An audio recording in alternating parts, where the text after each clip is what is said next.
I think there's a couple of things that get in people's way. One is the life they have maybe is okay, and it's a lot easier to just keep doing what's okay than it is to challenge yourself and move forward. That is a big one. And related to that is society tells you that you're fine. Don't make the change. Don't rock the boat. If you do, you might lose everything. Exactly. Well, okay, yeah, you might. The opinions expressed in the following program are those of the producer and not necessarily those of WKTV Community Media.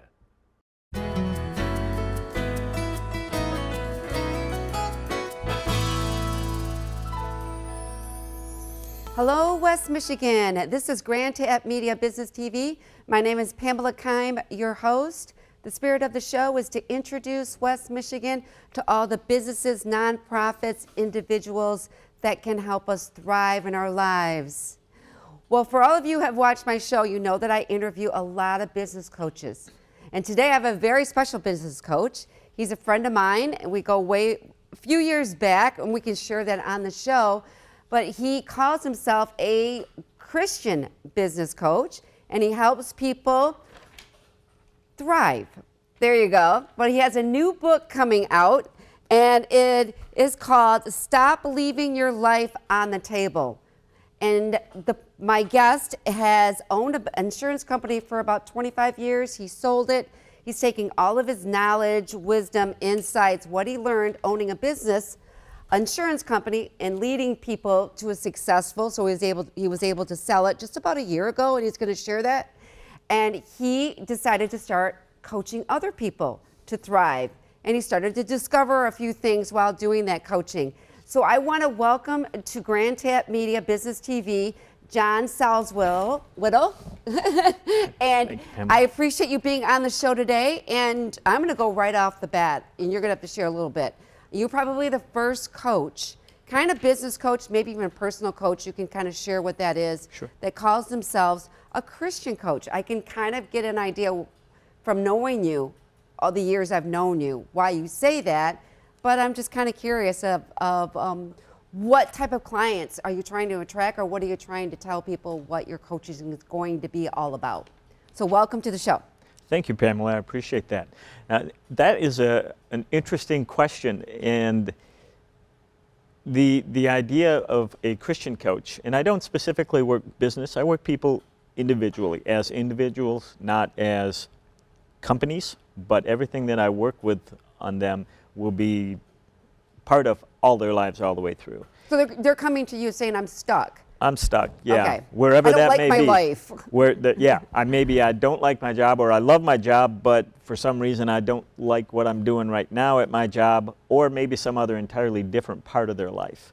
Okay. And the reason I think it's important, the concepts that I talk about, they're valuable for everyone, because in my belief, the concepts of Christianity, the things we teach in how to live a life, are good for everyone, whether you agree with me on Christianity and the things that are important to me there. The concepts that we talk about will work in your life, no matter what those are. But I also think it's important that everybody knows where I'm coming from. When you talk to me, you know what I stand for. And it is a whole lot easier to get advice, to get input, to get questions from someone when you know who they are. You know you can trust them, you know they're going to be straight with you, and you know that the reason that they are there is to help. Okay. And that's what I'm doing. I have a lot of years of experience working through lots of different problems. I've made a lot of mistakes in my life and found some ways out of it, and I like to be able to share that. So people have to make their own mistakes to learn, but you don't have to make all the same ones that I did. Yeah. Okay. So I've known you. We met in our Toastmasters club. Yes. We've all talked about that. If you don't know about Toastmaster International, there's clubs all over the world, and they teach you better communication. And you were in that time in your life where you knew you were probably going to launch out beyond your insurance company. Yes. And that you were going to build up these skills, and you became, award-winning speaker, which is kind of exciting for our club. We got to be well known in our club because of John. But I have seen you over the years, and you have wore that Christianity kind of in the front, like most people hide from it. And you are a leader in your church. You helped them through COVID, that difficult time, pretty much helped save what was going on there, and we talked about that.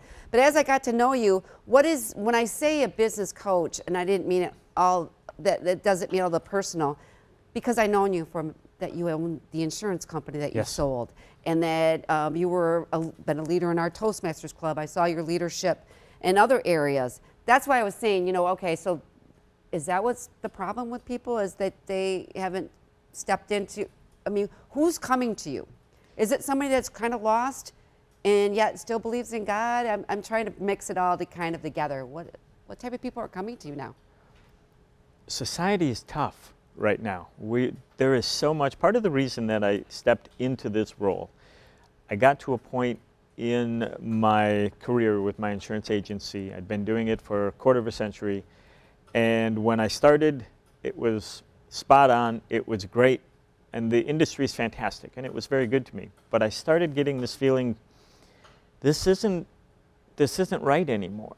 I'm not doing the things that I'm called to be doing. I have to, there's gifts I'm not using, there are people that I want to help, there's things that I'm feeling that I can't address. And that prompted me to sell the agency, which I did a few years ago, and I worked for the new company for a couple of years, just kind of making the transition in. And then at the beginning of 2025, I said, there we go, I'm done. And I made this step out after lots of training with those who have done coaching and teaching and leading in lots of things, to how do you do that? How do you do that with people in an individual setting rather than in a boss type setting? When you're leading, there's a certain set of skills that you need to use. And I have never tried to be the type of boss or leader that tells everybody what to do. I've tried to work with them, work with skills, and let people be the people that they want to be. And that translates very, very well into just general life. People have skills, they have things that they want to do, but society doesn't necessarily like those things. And it's interesting, you comment that I wear my Christianity right out in front, and I will talk to anybody that wants to, or maybe even those that don't want to, about what Christianity is and what it means, because it's who I am, and it's important. And we need to, as a society, be more comfortable with ourselves. We need to be able to go after those things that are important. But the part that's missing is we don't take the time to do that, to find out what it is that really is important to us. We listen to the things that people tell us, you should do this. This is what you need to do. This is what you have to do. You got something inside you, and you need to get that out. And we all know that. We do. We know it's there. I think everyone knows it, but they're afraid to, does everyone have this? That you feel like you're not reaching your full potential. Right. There's more to you than what people see. They only see the world face. Mm-hmm. And we see that in social media has made that more difficult, because we think everyone's happy, because everybody's putting their best. Yeah. Yes. And we also have so much of the worry that, I had a decent life when I was leading at the agency. I had a good life. I had family. I made decent money. I had a good 8-to-5 job, comfortable chair, good computer monitors, and the life around me was fine. And you had a great system, right? Yeah. And then I was stuck with the problem. Well, what right do I have to say something isn't right? Right. But something wasn't right. Because a lot of people would want what you have. Yeah, and there was nothing wrong with it. So I also ran into that feeling guilty for not appreciating what I had. But I did appreciate it. It just wasn't the right spot for me anymore. And people need to be able to recognize that and say, yeah, this is okay. I have responsibilities, and I don't want to shirk those. I have people that count on me, and I want to keep being able to take care of them or be what they need me to be. But there's something that I have inside me, and I want to get it out. Okay, and you started this process, and you made it a process. You just didn't jump ship. I'm unhappy. You're like, okay, I've got to start planning. I'd like to do something different, out of your comfort zone as you were just so into the insurance and that success, and especially managing people that depend on you for their livelihood. That's got to be a really I'm leaving, I'm selling the company. I'm sure that was scary for them, and you understand that. But okay, so then you start transition. You said it took you 2 years. Did you start waking up like many people did in 2020, 21? Was that a jolt? And you're thinking on, I need to try something else. Actually, it was before COVID, and no, it wasn't a jolt. It was a nudge? Slow creeping feeling that got just more and more annoying. It was harder and harder to get out of bed in the morning because I didn't see the purpose for what I was doing. And it never got to that because what I was doing was important. Right. But it never got to the total, this is useless, there's no reason I should do any of this. It just slowly got to, this is just not quite right. And I think it was in 2017, maybe early 2018. Oh, wow. That's a ways back. Yeah, It's almost yeah. 10 years. And I reached out to the John Maxwell team. Oh, and okay.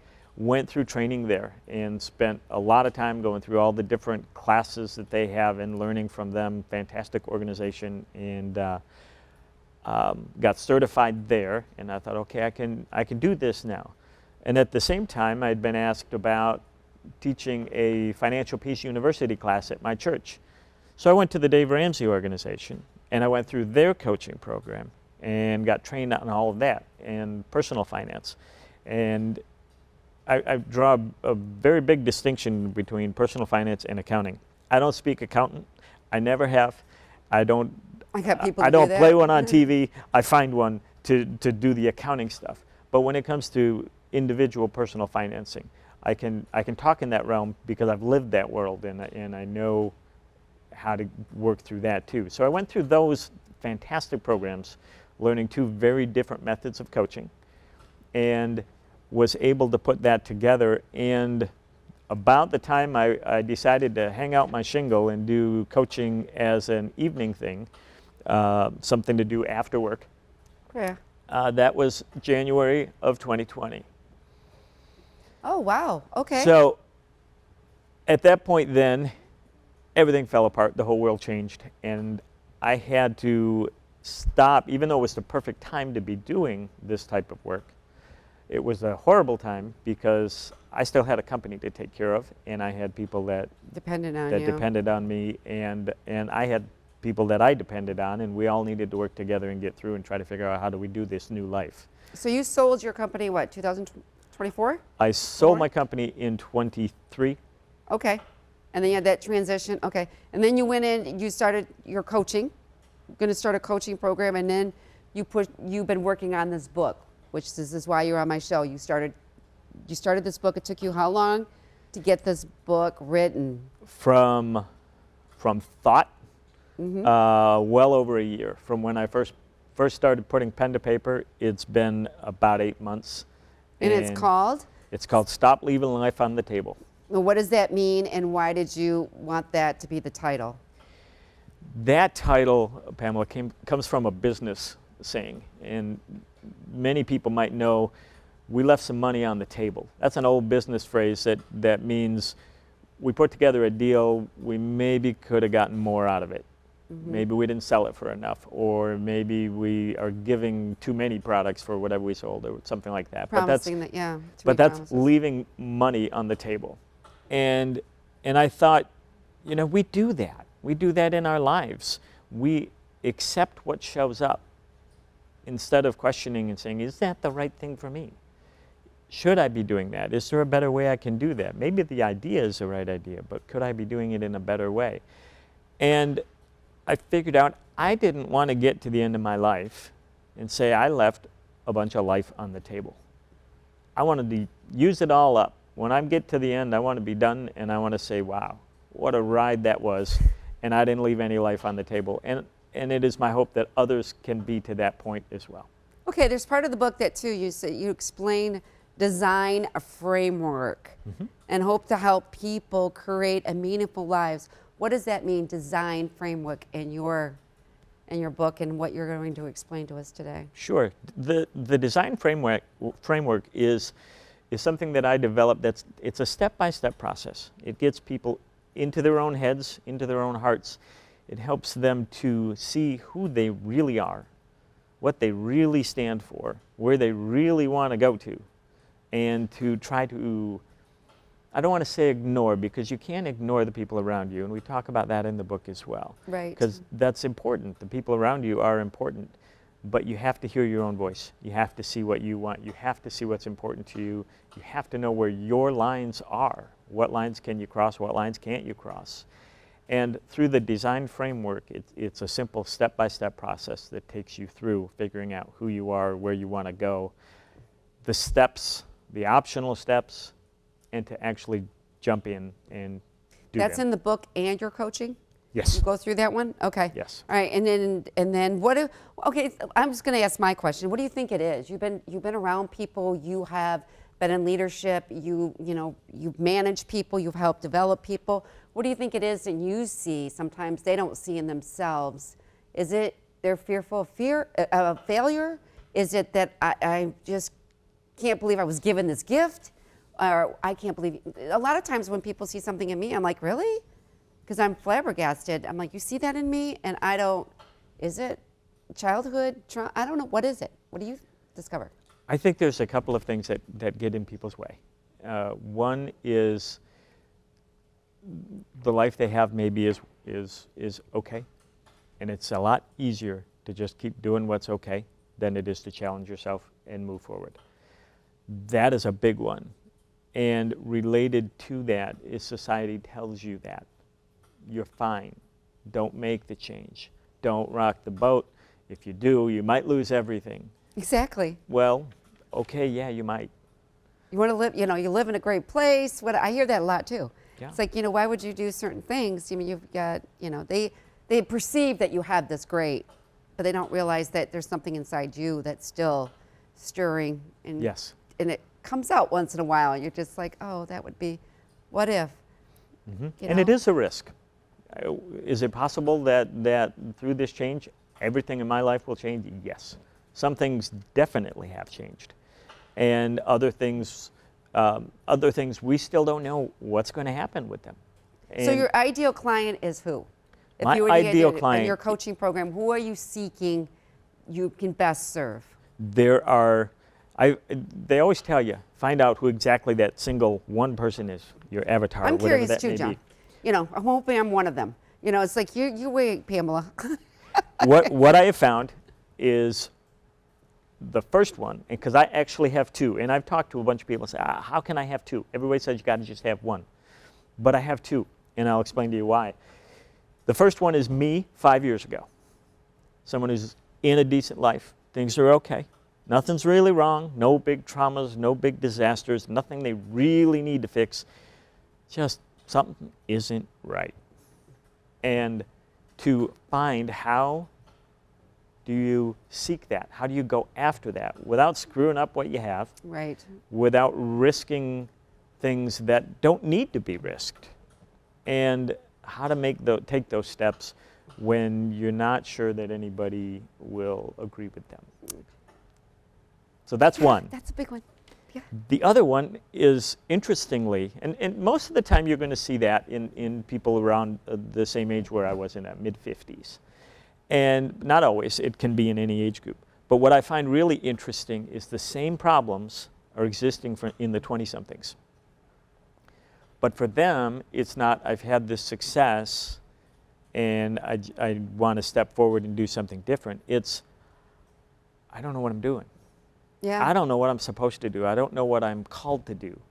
I have all these things I like to do, but none of them are things that I want to do for my whole life. They've been fun, but or I've got some success. I get a check, but I don't see myself in 5 to 10 years doing this. Right. I don't want to see myself. Maybe it's that. Because you are good at asking questions, especially at Toastmasters and our members. Why are you doing what you're doing? Well, a good reason would be, I heard somebody say, why not? If you did it, if you could pull that off, right? and you could start doing that, what would that look like for you? A lot of people don't know a vision. Yeah. They don't have, they live in, I guess, a daydreaming as opposed to a dream, as opposed to reality. Does that make sense? Yep. Because their Absolutely. daydream gets us through the day.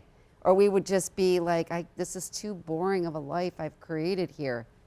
And that daydream can actually be what takes you through that life if you use that daydream correctly. If you look at it in the context of your beliefs, in the context of the people around you that are important, and you can find a way for that daydream to move you forward. Because many of us don't dream anymore.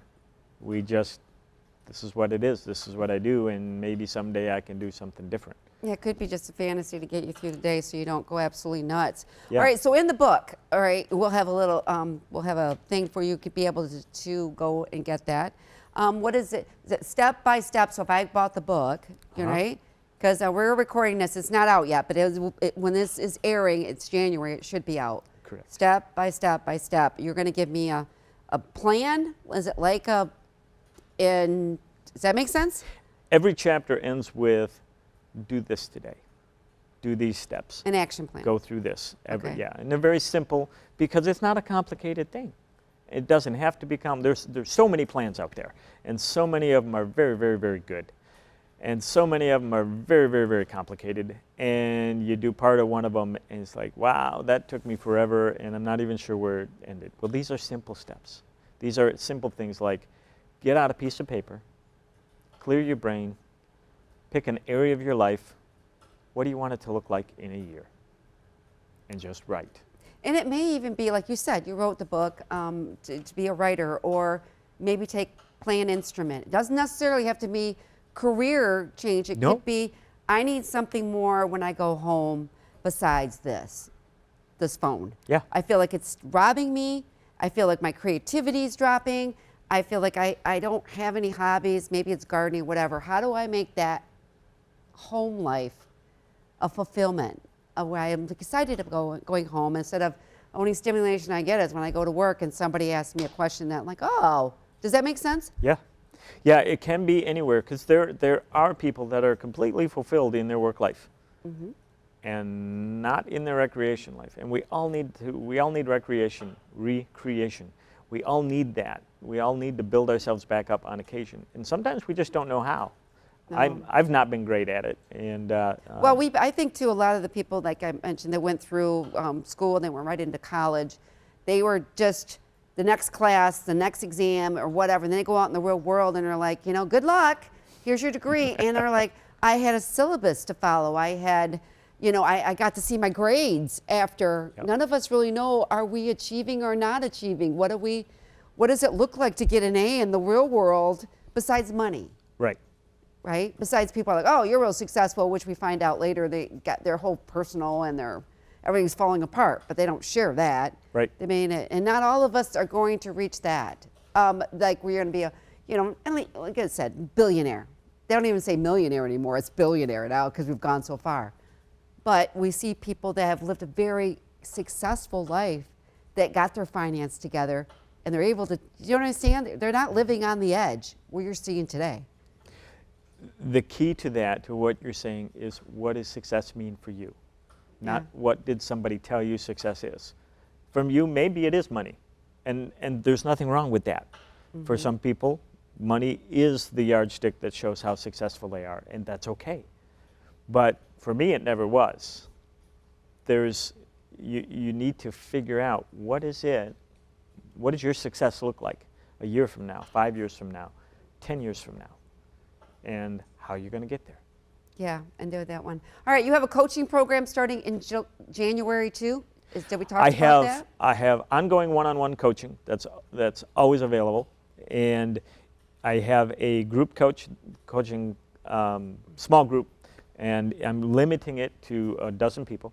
Okay. That we will be meeting once a week for 6 weeks, and the point behind it will be going through the book elements steps. of the book. Right. Yep. I got that one. Yeah. Some people will be part of that. Yeah. will be happy to take the book and just go through it on their own, and that's great.